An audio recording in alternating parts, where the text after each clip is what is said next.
I'm Emma Kruse. I'm William's older sister, and my favorite poem is Jabberwocky by Lewis Carroll. 'Twas brillig and the slithy toves did gyre and gimble in the wabe.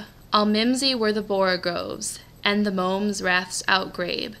Beware the Jabberwock, my son, the jaws that bite, the claws that catch. Beware the Jubjub bird and shun the frumious Bandersnatch. He took his vorpal sword in hand, long time the maxim foe he sought. So rested he by the Tumtum tree, and stood a while in thought. And as in uffish thought he stood, the Jabberwock, with eyes of flame, came whiffling through the tugly wood, and burbled as it came. 1, 2, 1, 2, and through, the vorpal blade went snicker-snack. He left it dead, and with its head he went galumping back. And hast thou slain the Jabberwock? Come to my arms, my beamish boy. O frobjous day, callooh, callay, he chortled in his joy. 'Twas brillig and the slithy toves did gyre and gimble in the wabe. All mimsy were the borogoves, and the momes raths outgrabe.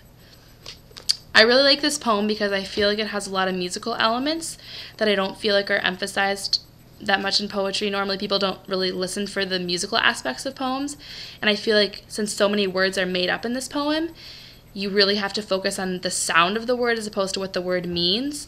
And also I love the repetition of the first stanza and the last stanza. I think it almost gives the poem a kind of mythic, creepy feel.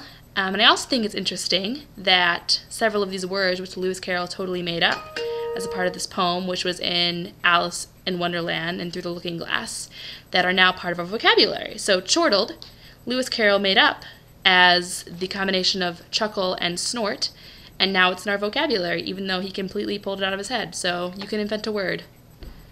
The end.